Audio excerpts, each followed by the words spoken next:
Bueno, buenos días a todos. Agradecer a la Cámara la invitación también, a Uruguay 21 que nos acompañe. Para nosotros es un placer agradecerles a todos ustedes que participen. Sebastián hizo un gran resumen de lo que es Uruguay, la posibilidad que tenemos, y no creo que no son todos los países sudamericanos, con Argentina también sucede, de poder trabajar en conjunto el sector público y el sector privado, tratando de posicionar a nuestros países e intentar aumentar los flujos comerciales, es una de las grandes virtudes de la cual creo que podemos jactarnos. Hay un gran trabajo en equipo. Creo que Uruguay se resume en eso. Uruguay es un faro de estabilidad en Sudamérica.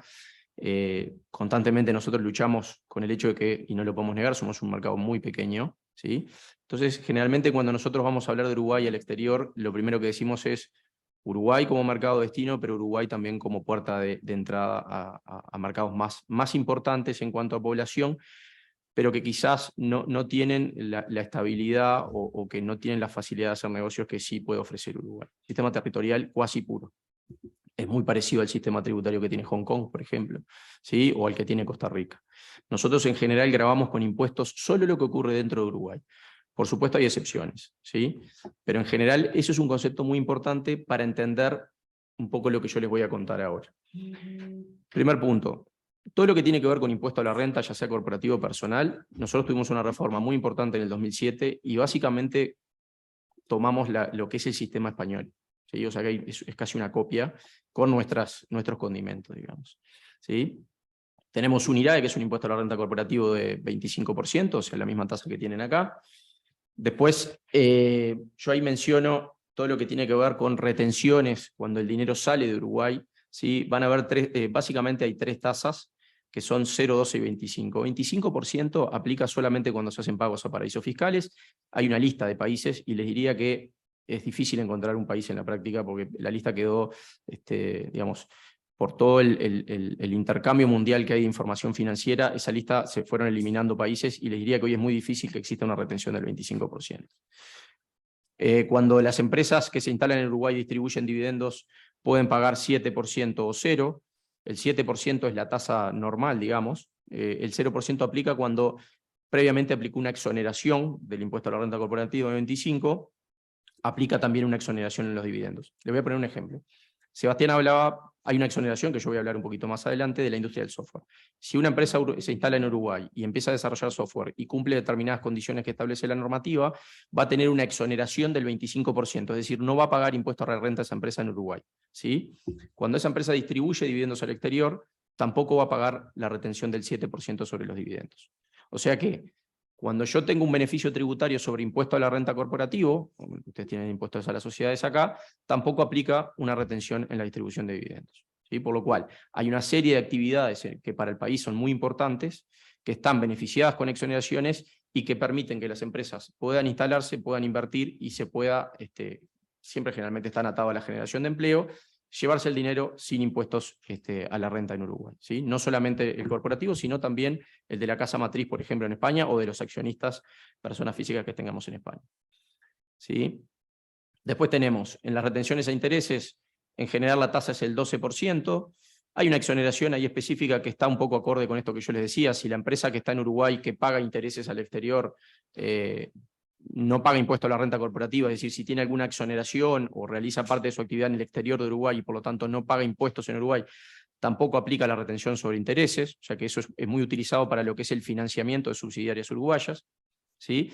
Después tenemos un impuesto a la renta de los no residentes también, en lo que es, y este es un impuesto, digamos, que desde el punto de vista de impacto económico para los clientes no es relevante, porque si bien ven que hay un 12% de tasa, es decir, imagínense una empresa o una persona española que vende acciones de una sociedad uruguaya, tiene que pagar un 2.4% como único impuesto a la renta por la venta de esa sociedad, es un impuesto muy bajo, ese 2.4% se paga sobre el precio de venta.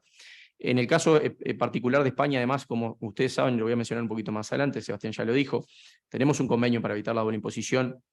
Esa tributación incluso se puede llegar a eliminar, y en el caso de los dividendos, aún cuando no tuvieran una exoneración en Uruguay, se puede llegar a reducir a cero la tributación sobre dividendos, o sea que hay un montón de herramientas que existen entre nuestros países que pueden ser utilizadas digamos, para optimizar la carga fiscal dentro de lo que nos prevén esas herramientas. Después tenemos un impuesto al valor agregado de entre un 22 y un 10%. La lista de bienes que está al 10%, que es lo que se llama tasa mínima en Uruguay, es muy reducida, pero existe. La tasa general es del 22%, es una tasa alta, ¿sí? Y yo se los voy a mostrar con números. Uruguay es un país que el sistema de recaudación tributario está basado, gran parte de la recaudación viene por el lado del IVA, representa un 44% aproximadamente de lo que recauda nuestra agencia tributaria, ¿sí? Tenemos un impuesto al patrimonio. Esto es algo que a nivel internacional está volviendo a ser un tema. Los países están volviendo a incorporar impuestos al patrimonio. Estaba eliminado en gran parte del mundo. Nosotros lo tenemos hace muchos años.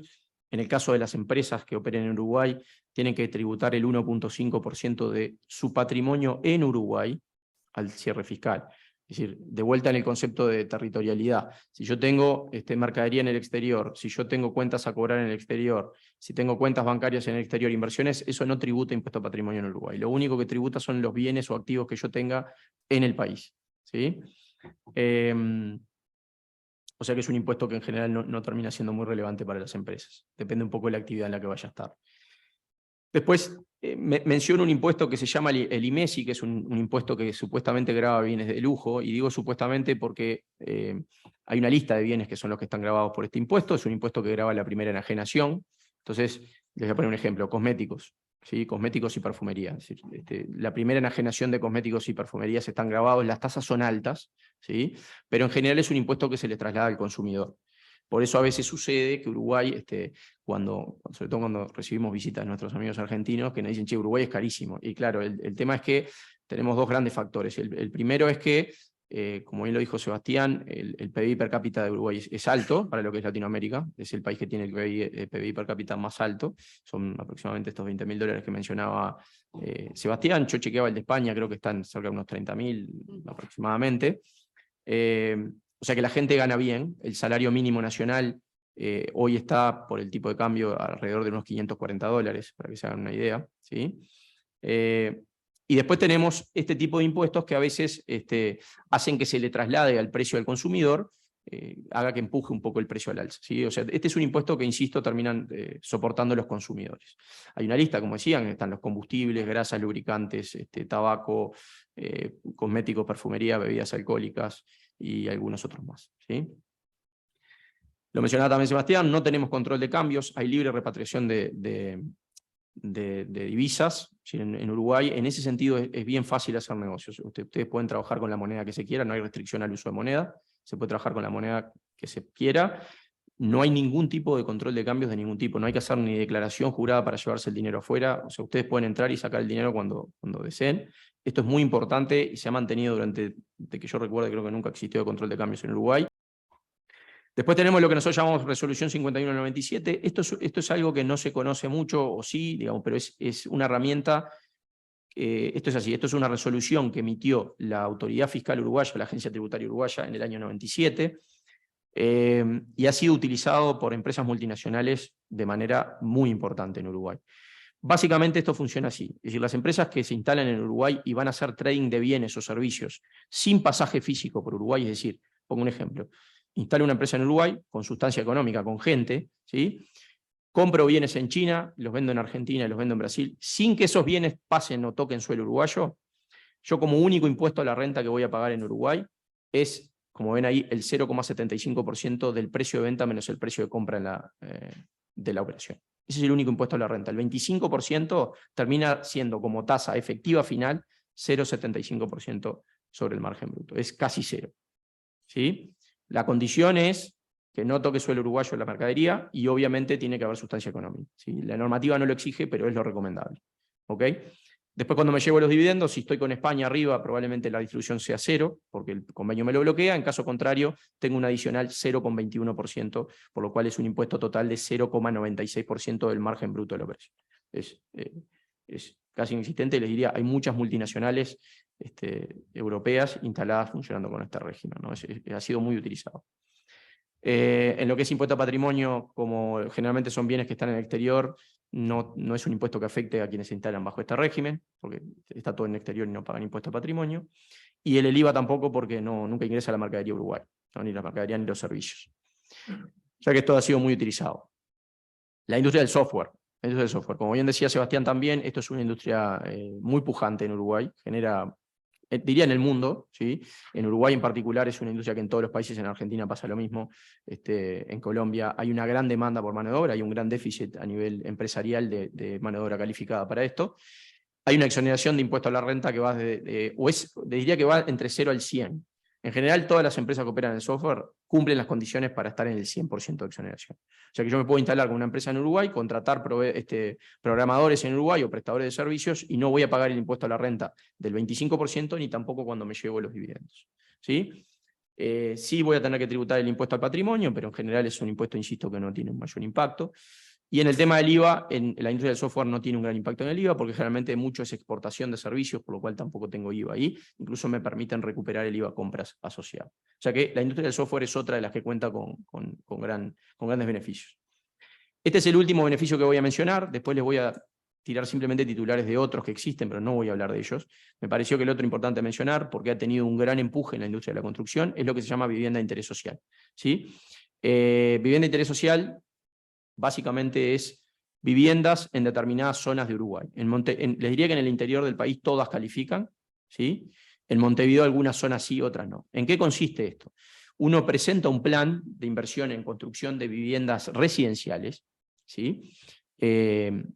Al mismo organismo que en realidad termina decidiendo el mismo organismo, pero se presenta a través de otra oficina, ese proyecto de construcción de viviendas, y básicamente me dan una serie de beneficios que son muy buenos y muy potentes. Es exoneración del 100% de la primera venta, es decir, las empresas que construyen cuando venden ese inmueble no tienen que pagar el 25% de impuesto a las sociedades y por lo tanto tampoco tienen que pagar cuando se llevan los dividendos. ¿Sí? Hay un plazo, obviamente, que le da la normativa para poder hacer esa venta, y además hay un beneficio para el que la adquiere. El que compra la vivienda, y si la compra para dar en arrendamiento, por ejemplo, me exoneran entre el 60 y el 100% del impuesto que yo tengo que pagar si yo doy en arrendamiento ese inmueble. O sea que no es un beneficio solamente para el que construye y vende, sino que también para el que adquiere la vivienda y después la da en arrendamiento. Después tenemos una exoneración, les diría, muy importante de lo que es impuesto a patrimonio. En Uruguay la industria de la construcción, lo que tiene que ver con la parte tributaria, tiene algunas complejidades que las eliminan estas exoneraciones. Si yo no tengo estas exoneraciones, tengo que ver muy bien cómo me estructuro, porque puedo tener algún impacto tributario relevante con estos impuestos que nosotros mencionamos acá. Pero básicamente tengo una exoneración total de impuesto a patrimonio, no solamente para el que construye, sino también para después el que lo adquiere.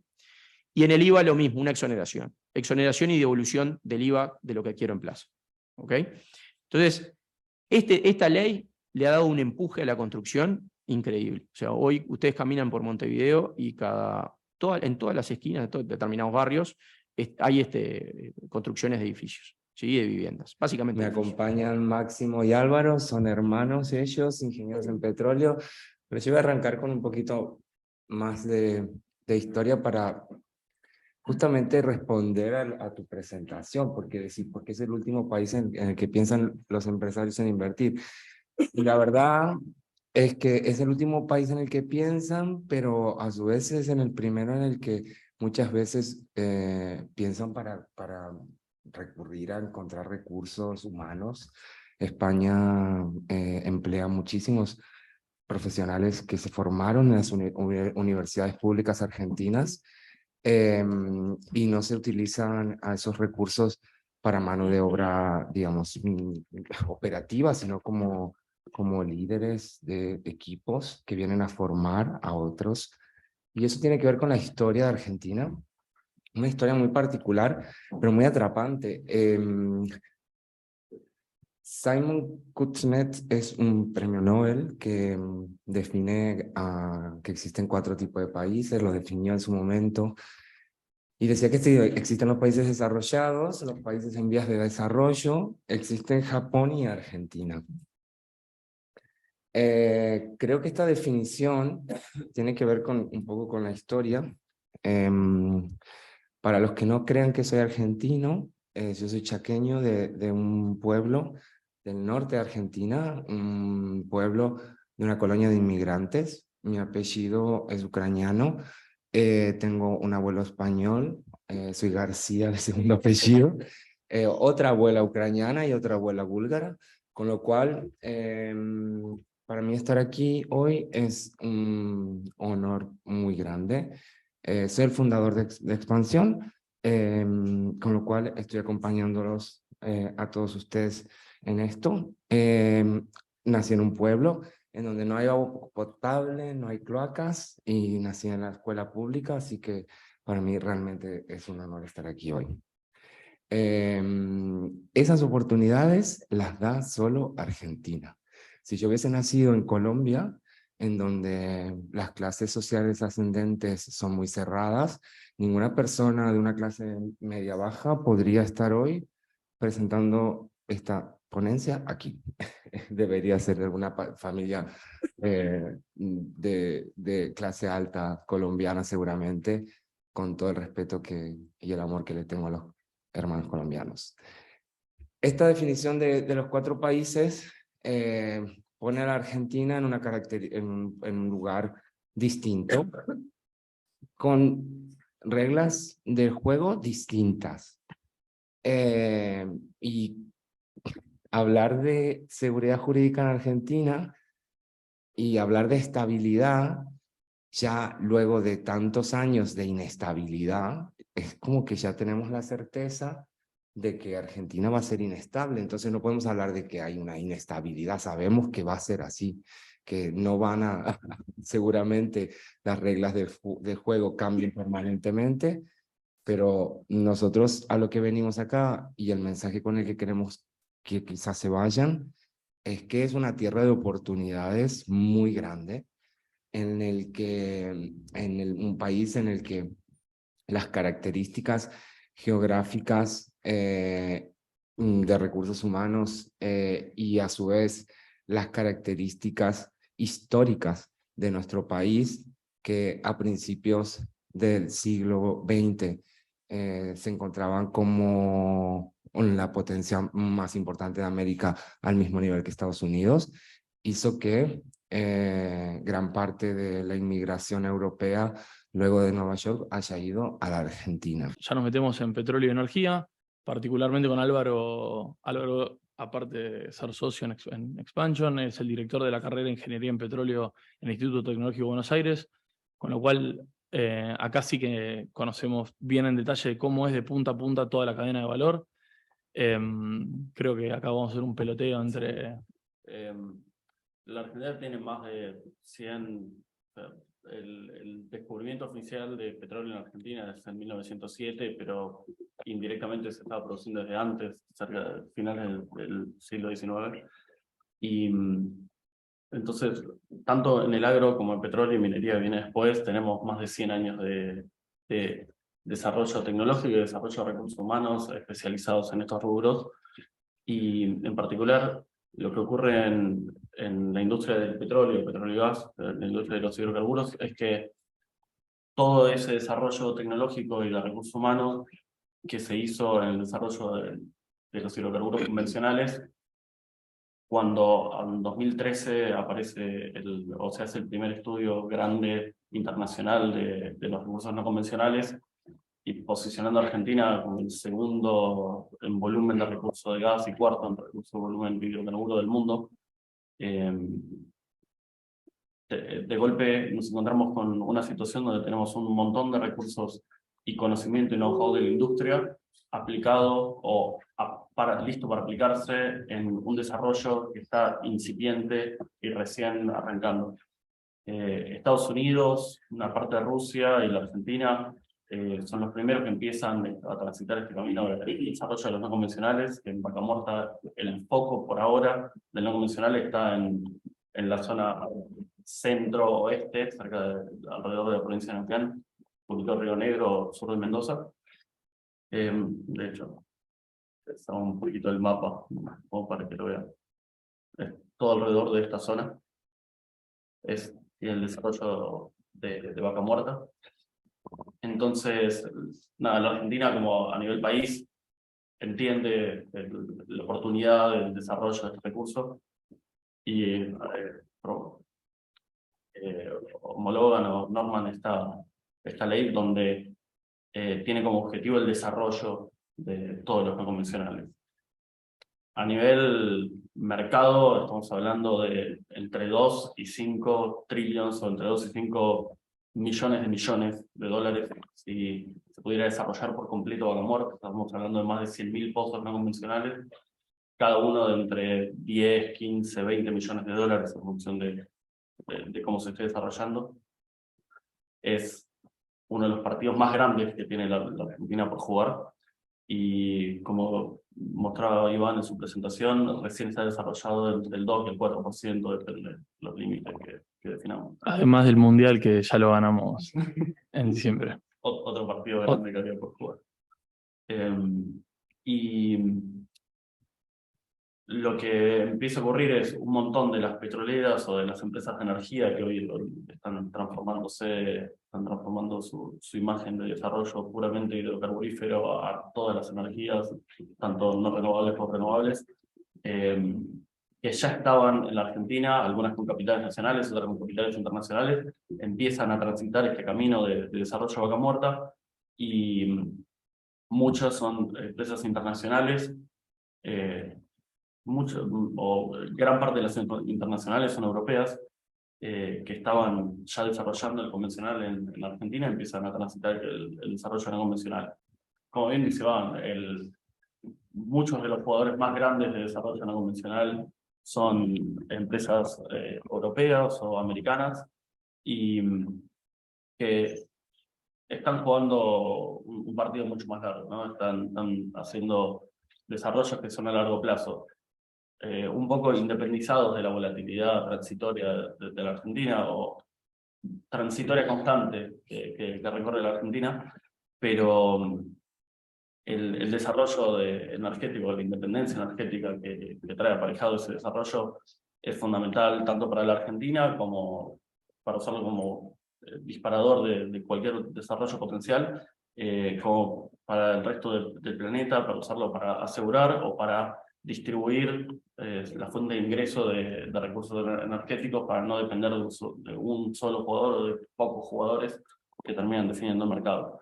Entonces, en este desarrollo, por ahí tenemos empresas como Total o como Shell, que son líderes en plantas de energía solar o molinos eólicos, o hidromotrices o hidromariomotrices en el Mar del Norte, y al mismo tiempo son los líderes en el desarrollo de los no convencionales, porque entienden que la energía es el motor que mueve el mundo, y es un partido que hay que jugar casi Sí. obligatoriamente. Ahora con la guerra quedó muy expuesto eso.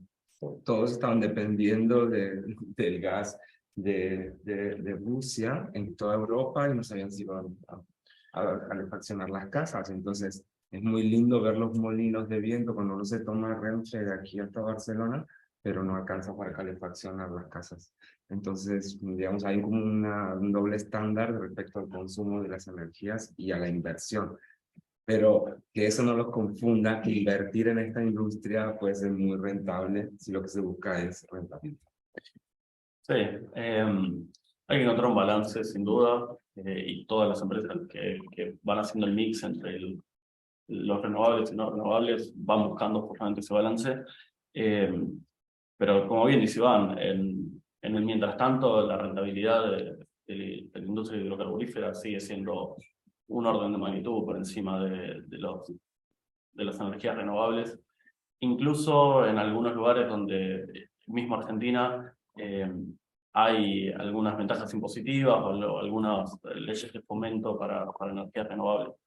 Si veíamos la primera presentación de todas las inversiones pronosticadas para Argentina durante 2019-2022, que varias ya se efectuaron, el 50% eran energías tradicionales, mayoritariamente hidrocarburíferas, y un cuarto eran renovables.